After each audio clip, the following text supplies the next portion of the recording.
Alhamdulillahi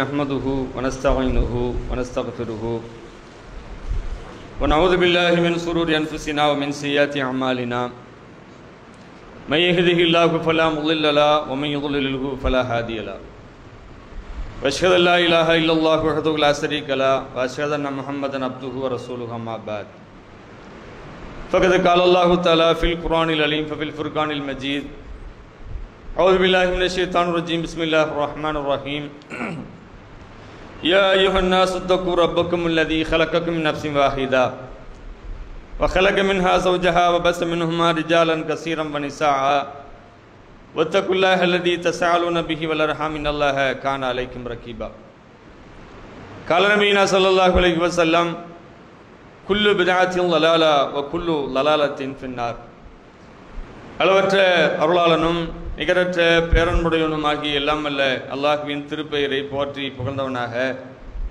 இந்த ஜும்மாவினுடைய முதலுரையை ஆரம்பம் செய்கிறேன். கண்ணியத்திற்குரிய எல்லாம் அல்ல அல்லாஹ் நல்லடியார்களே, இந்த வாரத்தினுடைய சிந்தனையாக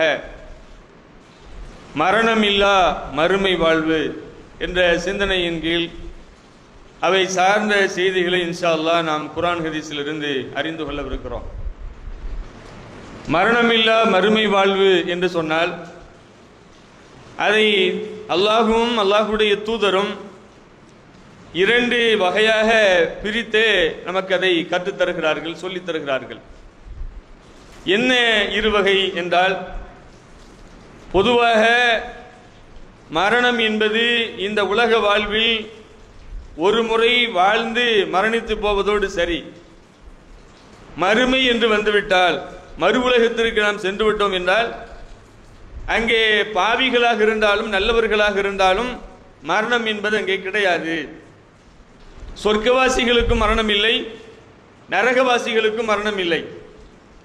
இந்த மரணம் இல்லாத நிலையில் நரகவாசிகள் எத்தகைய கஷ்டங்களை வேதனைகளை அனுபவிப்பார்கள் என்பதை அல்லாஹுவும் அல்லாஹுடைய தூதரும் நமக்கு ஏராளமான வசனங்களிலும் ஹதீசுகளிலும் நமக்கு குறிப்பிட்டு சொல்லித் தருவதை பார்க்கிறோம். இந்த குறிப்பிட்ட நேரத்திற்குள் இன்ஷா அல்லாஹ் ஒரு சில செய்திகளை நாம் பார்க்கலாம்.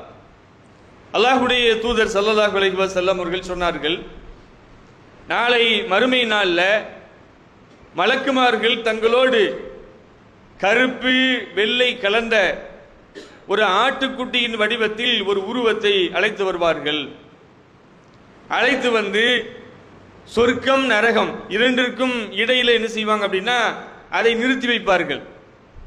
நிறுத்தி வைத்துக் கொண்டு அந்த மலக்குமார்கள் சொர்க்கவாசிகள் அழைப்பார்கள். சொர்க்கவாசிகளே, இப்போது எங்களோடு இருக்கிற இந்த பொருள் இது என்னவென்று தெரிகிறதா? சொர்க்கவாசிகள் எட்டு என்ன செய்வாங்க அப்படின்னா, தலை உயர்த்தி பார்த்து விட்டு சொல்வார்கள், இது மரணம். அதை அவர்கள் முன்னரே பார்த்திருக்கிறார்கள். அப்படின்னா நம்ம எல்லோருமே மரண வேளையில் அதை பார்க்கத்தான் போகிறோம். கருப்பு வெள்ளை கலந்த ஒரு ஆட்டின் வடிவிலான மரணத்தை நாம் எல்லோரும் பார்க்க போகிறோம். அதை முன்னரே பார்த்திருக்கிற காரணத்தால் இது மரணம், இது எங்களுக்கு தெரியும் என்று சொல்லுகிறார்கள். நரகவாசிகளை அழைக்கிறார்கள். நரகவாசிகளும் தலை உயர்த்தி பார்த்துவிட்டு அவங்களும் சொல்றாங்க, இது மரணம். அதை அவர்கள் முன்னரே பார்த்திருக்கிறார்கள்.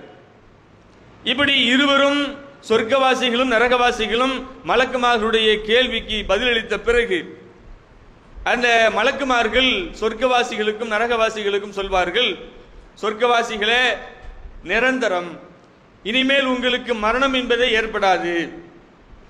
நரகவாசிகளே, நிரந்தரம், இனிமேல் உங்களுக்கும் மரணம் ஏற்பட போவதில்லை என்று சொல்வார்கள். அப்படிங்கிற செய்தியை அபு சயீதில் குத்ரி ரலியல்லாஹு அன்ஹு அவர்கள் அறிவிக்கிறார்கள். முஸ்லிம்ல பதிவு செய்யப்பட்டிருக்கிறது.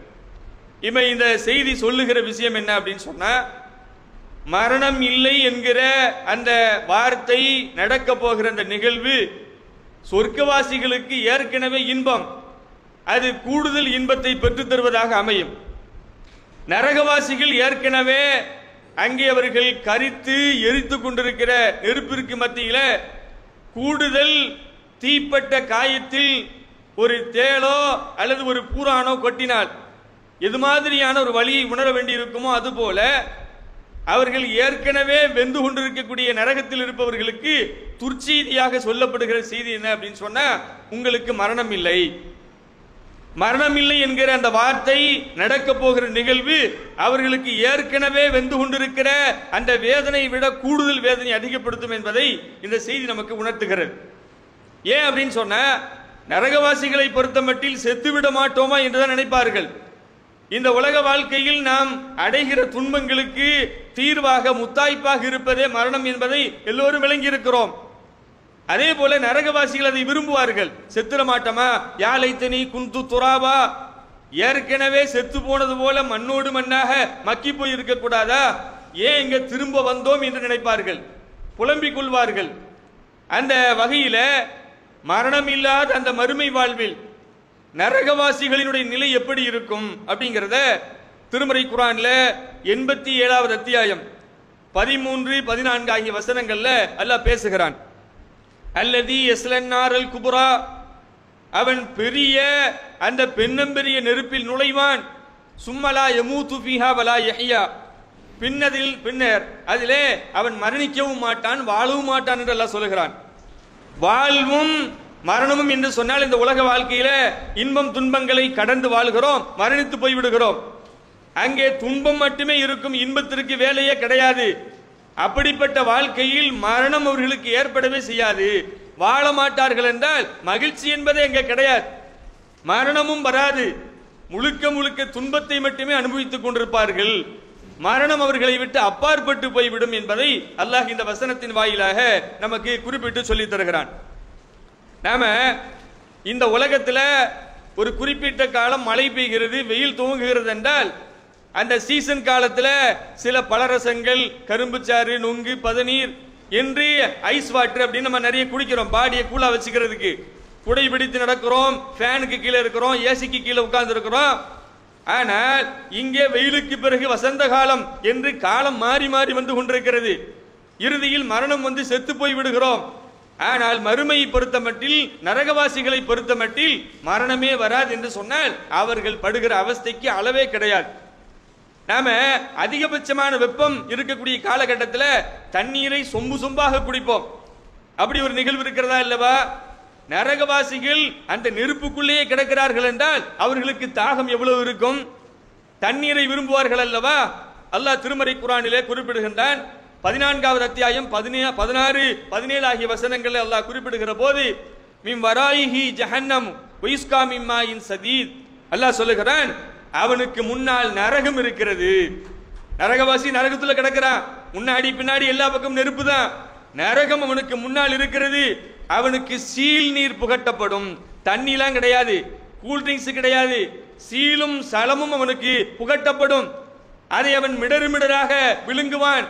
அது அவனது தொண்டை குழிக்குள் இறங்காது என்று சொல்லிட்டு அல்லாஹ் சொல்றான். அவர்களுக்கு நாலாபுறத்தில் இருந்தும் எல்லா திசைகளில் இருந்தும் மரணம் அவர்களை நோக்கி வரும், ஆனால் அவர்கள் மரணிக்க மாட்டார்கள் அப்படின்னு சொல்லிட்டு அல்லாஹ் சொல்றான். இது மட்டுமில்ல, இதைவிட கொடூர தண்டனையும் நாம் வைத்திருக்கிறோம் என்று அல்லாஹ் இந்த வசனத்தில் குறிப்பிடுகின்றான். இப்ப நல்லா யோசிச்சு பாருங்க, மரணம் வந்துட்டா கூட நரகத்தில் செத்து கிடந்துடலாம், வழி தெரியாது. மரணமே வராத அந்த வாழ்க்கையில் வேதனைக்கு மேல் வேதனை, குடிப்பதற்கு தண்ணீர் கூட கிடையாது என்று சொன்ன அந்த மரணம் இல்லாத வாழ்வு எப்படி இருக்கும் என்பதை நமக்கு சற்று நடுங்க வைக்கிற செய்தியாக இது நமக்கு குறிப்பிட்டு சொல்லி தருகிறது. அது மட்டுமில்ல, அல்லாஹ் இன்னொரு வசனத்திலே குறிப்பிடுகின்றான்.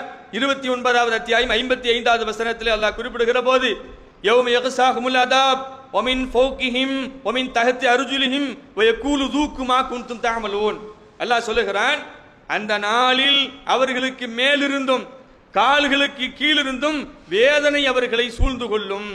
நீங்கள் எதை உலகத்தில் வாழ்கிற போது செய்து கொண்டிருந்தீர்களோ அதை அனுபவியுங்கள் என்று அல்லாஹ் சொல்லுவான் என்று அல்லாஹ் சொல்லுகிறான். அப்போ ஏற்கனவே வேதனை, குடிக்கிறதுக்கு தண்ணி கூட கிடையாது, அதை இன்னும் கொஞ்சம் அதிகப்படுத்தும் அல்லாஹ் சொல்றேன். இந்த வசனம் என்ன சொல்லுது? தலைக்கு மேலிருந்தும் கால்களுக்கு கீழிருந்தும் நெருப்பவர்களை மூடிக்கொள்ளும். எப்படி இருக்கும்? நம்ம வீட்டில் ஒரு நாள் உடம்பு சரியில்லை, வீட்டில் மனைவிட்ட வீட்டில் இருக்கிறவங்ககிட்ட வெந்நீர் வைத்து கேட்கிறோம். சற்று கூடுதல் சூடாகி விட்டது என்று சொன்ன அந்த வெந்நீரை எடுத்து தலையிலே ஊற்றுவதற்கு மாற்றப்படுகிறோமா இல்ல? அப்ப அந்த நரக வேதனையில் கீழும் மேலும் நெருப்பு என்று சொன்னால் எப்படி இருக்கும்? எவ்வளவு கொடூரமா இருக்கும் அந்த மரணம் இல்லாத வாழ்வு, மிக கொடூரமான நரகம். அதே போல அந்த சொர்க்க அந்த நரகவாசிகளுடைய நிலையை இன்னொரு இடத்துல அல்லாஹ் குறிப்பிடுகின்றான். 18வது அத்தியாயம் 29வது வசனத்தில் அல்லாஹ் குறிப்பிடுகிற போது, இன்னா அஅதனா லில் ஸாலிமீன நாரன் அஹாத பிஹிம் சுராதிகுஹா, அல்லாஹ் சொல்லுகிறான், அநியாயக்காரர்களுக்கு நரகத்தை நாம் தயார்படுத்தியிருக்கிறோம், அதன் சுற்று சுவர்கள் அவர்களை சூழ்ந்து கொள்ளும், எங்கேயும் தப்பிக்க முடியாது. நிறைய விஷயங்கள் இருந்தாலும் சுருக்கமாக நாம் பார்த்து கொண்டிருக்கிறோம். குடிப்பதற்கு தண்ணீர் கிடையாது, வேதனைக்கு மேல வேதனை, கீழே மேலே நெருப்பு, சைடுல தப்பிச்சு ஓடிடலாம் அப்படின்னா எல்லா பக்கமும் நெருப்பு அவர்களை சூழ்ந்து கொள்ளும். இந்த நேரத்தில் நாலா பக்கம் இருந்து மரணம் அவர்களை நோய்க்கு வந்தாலும் மரணிக்க மாட்டார்கள். ஏன்? பொது அறிவு செய்யப்பட்டு விட்டது. இனி உங்களுக்கு மரணம் இல்லை என்று சொல்லப்பட்டு விட்டது. அது எந்த அளவுக்கு கூடுதல் தாக்கத்தை, வேதனையை அதிகப்படுத்தும் என்பதை இந்த செய்திகள் நமக்கு உணர்த்துகிறது. அதே போல சொர்க்கவாசிகளுக்கும் மரணம் இல்லை அல்லவா, அவர்களுடைய நிலை என்னவாக இருக்கும்? அதை நாம திருமறை குர்ஆன்ல பார்க்கலாம்.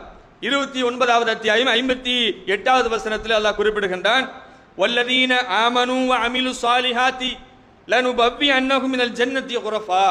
அல்லாஹ் சொல்லுகிறான், யார் இந்த உலகத்தில் வாழ்கிற போது இறை நம்பிக்கை கொண்டு நல்ல செயல்களை, நற்செயல்களை செய்கிறார்களோ அவர்களை சொர்க்கத்தில் உள்ள மாளிகைகளில் தங்க வைப்போம். இங்க குடியிருக்க வீடு கிடையாது, வாடகை வீடு கூட கிடையாது, அவ்வளவு கஷ்டம். அவர்கள் நற்செயல்கள் செய்த காரணத்தால் அவர்களை சொர்க்கத்தில் இருக்கக்கூடிய மாட மாளிகைகளில் அவர்களை தங்க வைப்போம் சொல்லிட்டு அல்லாஹ் சொல்றான், அவற்றின் கீழ் ஆறுகள் ஓடிக்கொண்டிருக்கும். எவ்வளவு பெரிய இன்பம் அது! நாம மேல வீடு இருக்குதுன்னா, இங்க ஆத்துக்கு பக்கத்துல வீடு இருந்தா பயப்படணும், இடிஞ்சு விழுந்துருமோ செத்து போயிருமோ அப்படின்னு. கடற்கரைக்கு பக்கத்துல அதே மாதிரி தான். ஆனா அங்க அப்படி இல்ல, மாட மாளிகைகள் மேலே இருக்கிறோம் என்று சொன்னால் கீழே ஆறுகள் ஓடும். என்னென்ன ஆறுகள்லாம் உங்களுக்கு தெரியும், பாலாறு, மது ஆறு, தேனாறு, இது அல்லாஹும் அல்லாஹ்வுடைய தூதரும் நிறைய இடத்தில் குறிப்பிட்டு சொல்லி தருகிறார்கள். அப்படி மிக பசுமையான பிரம்மாண்டமான இன்பகரமான அந்த மாளிகைகளில் அவர்களை தங்க வைப்போம். அவற்றின் கீழ் ஆறுகள் ஓடிக்கொண்டிருக்கும். நல்ல செயல் செய்தார்கள் அல்லவா, அவர்களின் நிலை இது நல்லா சொல்றான். இப்ப அவங்களுக்கு மரணம் இல்லைன்னு சொல்லப்பட்டுருச்சுல, அது அவங்களுக்கு கூடுதல் இன்பத்தை தருகிறது. இன்பத்திற்கு மேல் இன்பமாக மாட மாளிகைகள், கீழே ஆறுகள் ஓடிக்கொண்டிருக்கிறது.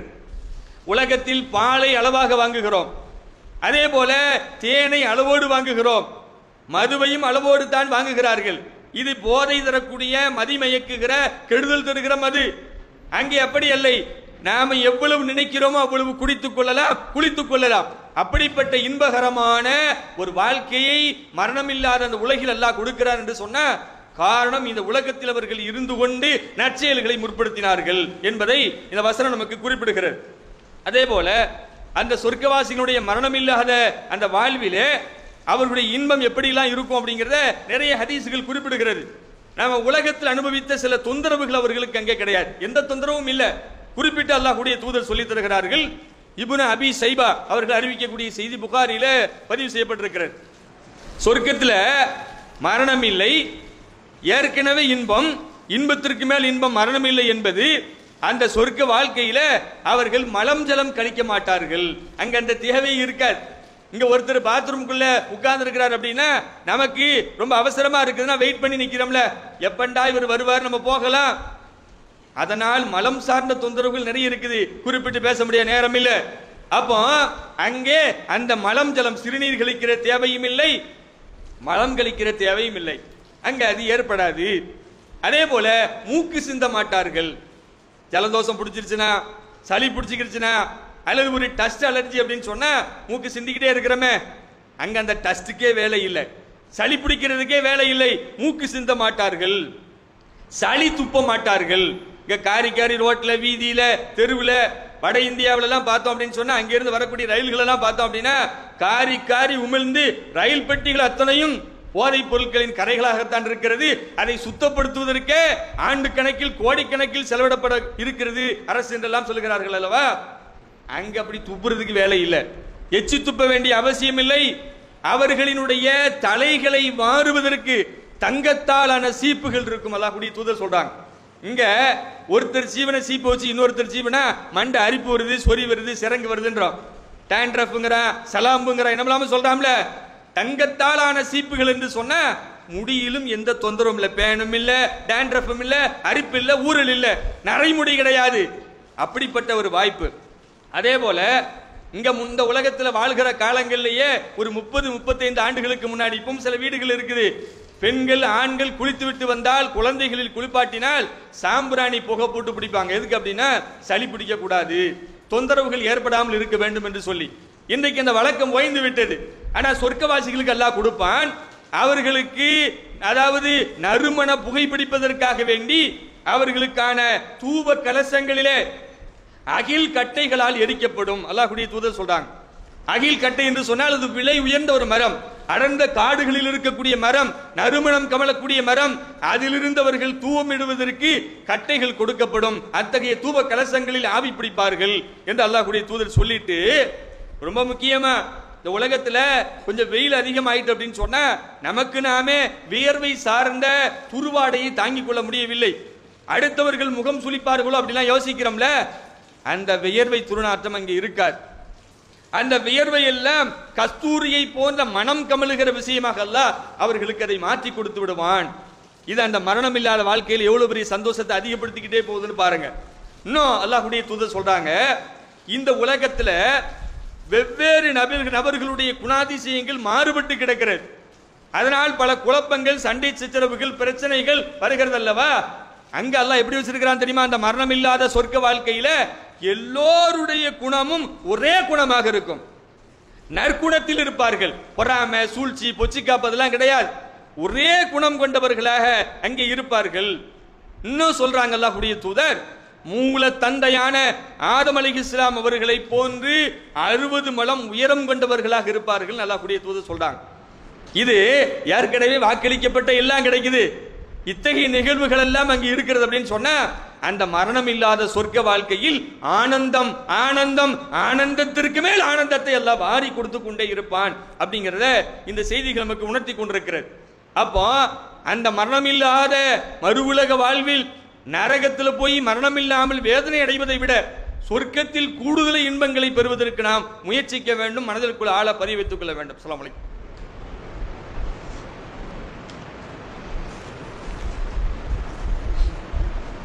அஸ்ஸலாமு அலைக்கும் ரஹ்மத்துல்லாஹி பரக்காத்துஹு.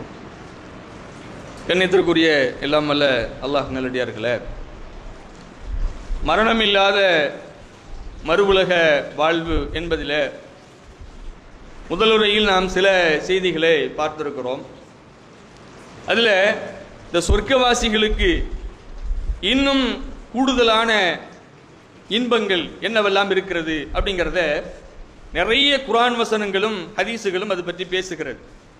நாம் ஒரு சில செய்திகளை பார்த்திருக்கிறோம்.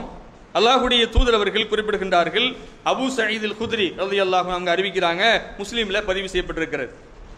அல்லாஹ்வுடைய தூதர் அவர்கள் சொன்னார்கள், சொர்க்கவாசிகள்லாம் சொர்க்கத்தில் போய் நுழைஞ்ச பிறகு மலக்குமார்கள் இருந்து ஒருத்தர் அனுப்பி வச்சு ஒரு பொது அறிவிப்பு ஒன்றை அல்லாஹ் குறிப்பிட்டு அறிவிக்க செய்வான். முதல்ல சொர்க்கவாசிகளுக்கும் நரகவாசிகளுக்கும் பொதுவாக அறிவிப்பு செஞ்சாங்கல்ல, இங்க சொர்க்கவாசிகளுக்கு மட்டும் ஒரு பொது அறிவிப்பு செய்யப்படும். அது என்ன பொது அறிவிப்பு? அந்த மலக்குமார்கள் சொல்லுவாங்க, சொர்க்கவாசிகளே, நீங்கள் இனிமேல் ஆரோக்கியத்துடனே இருப்பீர்கள். கிட்னி ஃபெயிலியர் இல்ல, அல்சர் இல்ல, ஹார்ட் அட்டாக் இல்ல, முட்டு வலி இல்ல, குறுக்கு வலி இல்ல, சொட்டத்தலை இல்ல, முடி நரைக்கல, ஊனம் இல்ல, கேன்சர் இல்ல, HIV இல்ல, எந்த நோயும் கிடையாது. இனிமேல் நீங்கள் ஆரோக்கியத்துடனே இருப்பீர்கள். ஒருபோதும் நீங்கள் நோய் காண மாட்டீர்கள், நோய் வராது உங்களுக்கு. அதே போல நீங்கள் இனிமேல் உயிரோடு தான் இருப்பீர்கள், மரணம் உங்களை அடையவே அடையாது, மரணிக்கவே மாட்டீர்கள் சொல்லிட்டு தொடர்ந்து அல்லாஹ்வுடைய தூதர் சொல்றாங்க, அந்த மலக்குமார்கள் சொல்வாங்க, இனிமேல் நீங்கள் இளமையோடு தான் இருப்பீர்கள், வயோதிகம் உங்களை அடையாது. எவ்வளவு பெரிய பாக்கியம் அது! மரணம் இல்லை என்பது முத்தாய்ப்பானது. எல்லாருமே உலகத்துல நாம இன்றைக்கு வயதாகி விடுமோ, தள்ளாத வயதுக்கு போய் விடுவோமோ அப்படிலாம் பயப்படுறோம்ல. நிறைய வயதானவருடைய நிலையை பார்த்து கலங்கி போறோம் இல்லையா? எனக்கு வயசாயிருமோ, முடி நரைச்சிருமோ, கம்பூனி நடந்துருவனோ, கிடையில கிடந்துருவனோ அப்படிலாம் பயப்படுறோமே.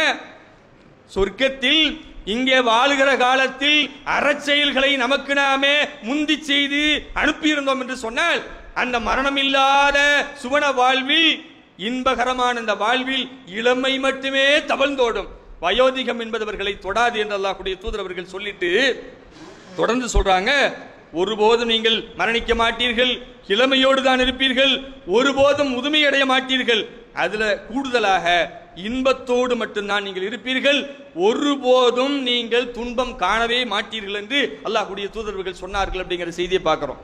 அப்படின்னா அந்த இன்பத்தில் சலிப்பு தட்டாதா அப்படின்னா அதுவும் வராது. இங்க டெய்லி ஒரு வீட்டில் பிரியாணி அப்படின்னா சலிப்பு தட்டிடும்ல, என்னடா இது ஒரே பிரியாணி, ஒயிட் ரைஸ் பொங்க மாட்டீங்களான்னு கேட்போம்ல, கோபம் வருமா இல்லையா? ஆனா அங்க அப்படி கிடையாது. அத்தகைய அந்த அது சார்ந்த எண்ணங்களை எல்லாம் கழட்டி தான் சொர்க்கத்துக்குள்ள அனுப்புவான். சலிப்பு தட்டவே தட்டாது. தேன் என்றால் பருகி கொண்டே இருங்கள், பால் என்றால் குடித்துக் கொண்டே இருங்கள், மதுரமான நீரூற்று என்றால் பருகி கொண்டே இருங்கள், அது தட்டவே தட்டாது, சலிப்பை ஏற்படாது. அத்தகைய வாழ்வில் மரணம் இல்லாமல் இன்பத்திற்கு மேல் அடுக்கடுக்கான இன்பத்தை மட்டுமே பெற வேண்டும் என்று சொன்னால் இந்த உலகத்திலிருந்து நமக்கு முற்படுத்தி அனுப்பி வைக்கிற நற்செயல்கள் இத்தகைய விளைவுகளை நமக்கு ஏற்படுத்தி தரும் என்பதை அல்லாஹ்வுடைய தூதர்கள் சொல்லித் தர்றாங்க. நரகவாசிகளுடைய உணவு ஜக்கும் என்கிற மரம், கொதிக்கிற குடிநீர், குடல்கள் துண்டாகி போய்விடும் அப்படிலாம் குர்ஆன் ஹதீஸ்ல சொல்லித் தரப்படுகிறதுல. சொர்க்கவாசிகளுடைய உணவு என்ன? அவங்க சொர்க்கத்துக்குள்ள போன உடனேயே முதலில் அவர்களுக்கு தரப்படுகிற மிக முக்கியமான ஒரு உணவு மீனினுடைய, ஒரு பெரிய மீனினுடைய ஈரலுக்கு பக்கத்தில் இருக்கக்கூடிய சதை துண்டு. அதுல எவ்வளவு ஒரு முக்கியமான சுவையெல்லாம் வச்சிருக்கிறான். அதனாலதான் அல்லாஹ்வுடைய தூதர் சொல்றாங்க, அந்த உணவுகளுக்கு முதலாவதாக வழங்கப்படும் கனிகள் தாழ்வாக தொங்கும். நம்ம பாட்டுக்கு பறிச்சு பறிச்சு சாப்பிட்டே இருக்க வேண்டியதுதான். இன்னைக்கு ஆப்பிள் பழம் வேணும்னா கடைக்கு போகணும், பேரம் பேசணும், டிராபிக் எல்லாம் சந்திச்சு தான் வீட்டுக்கு வந்து சேரணும். அங்க அப்படி இல்ல, ஆப்பிள கைக்கு முன்பாக நீங்கள் என்ன சாப்பிட வேண்டும் என்று விரும்புகிறீர்களோ உடனே வரும். கட்டழகிகளான ஹூருல் ஈன்கள், சொர்க்கத்தினுடைய வேலி ஓரங்களில் மேய்ந்து கொண்டிருக்கிற பசுமையான இளம் மாடுகள், கன்றுகள் அவர்களுக்கு உணவாக வழங்கப்படும். அதே போல அந்த மீனுடைய ஈரலை போல ஏராளமான உணவுகளை அல்லாஹ் சொர்க்கவாசிகளுக்கு வைத்திருக்கிறான். அது சார்ந்த குர்ஆன் ஹதீசுகள் ஏராளமாக நமக்கு கற்பித்து தருகிறது. அப்ப இந்த மரணம் இல்லாத மறு உலக வாழ்வில் நம்முடைய ஒவ்வொரு பிரார்த்தனையிலும் ஒவ்வொரு கட்டத்திலும் ஞாபகம் வைத்து நாம் கேட்க வேண்டியது என்ன அப்படின்னு சொன்னா, அந்த மரணம் இல்லா மறு உலக வாழ்வில் நரகத்தில் போய் சேர்ந்து விடுகிற அந்த இழிநிலை எனக்கு தந்து விடாதே. ஏன்? சொர்க்கத்தில் குறைந்தபட்ச தண்டனையே நெருப்பாலான செருப்பு. அது அவனுக்கு மாட்டப்பட்டால் மூளை தகித்து கொதித்து உருகி ஓடிவிடும். அல்லாஹ்வுடைய தூதர் சொல்றாங்கல்ல, அதுவே அப்படி இருக்குது அப்படின்னு சொன்னா, சொர்க்கத்தில் ஒரு சாட்டை வைக்கிற அளவிற்கு இடம் கிடைப்பது மிகப்பெரிய வெற்றிக்குரியது. அல்லாஹ்வுடைய தூதர் சொல்லி தர்றாங்கல்ல. அத்தகைய இன்பத்தை பெறுகிற சொர்க்கத்தில் பல படித்தரங்கள் இருந்தாலும் சொர்க்கத்திற்குள் போய்விட வேண்டும், மரணமில்லாத அத்தகைய இன்பத்தை பெறுகிற பாக்கியத்தை எல்லாம் உங்களுக்கும் எனக்கும் தந்துள்ள வேண்டும் என்கிற பிரார்த்தனையை நமக்கு நினைவருகிற போதெல்லாம் செய்து இந்த உலகத்தில் நல்லறங்களை முற்படுத்தி நமக்கு அனுப்பி வைத்து நாளை மறுமையில் தீர்ப்பில் வெற்றி பெற்று மரணமில்லாத சுவனபதியில் நிரந்தரமாக கண்டு குடித்து சுகித்து இன்பகரமாக வாழ்கிற பாக்கியத்தை எல்லாம் உங்களுக்கும் எனக்கும் தந்துள்ள புரிவானாக. வாஹிரு தவாகும் அனில் ஹம்துலில்லாஹ்.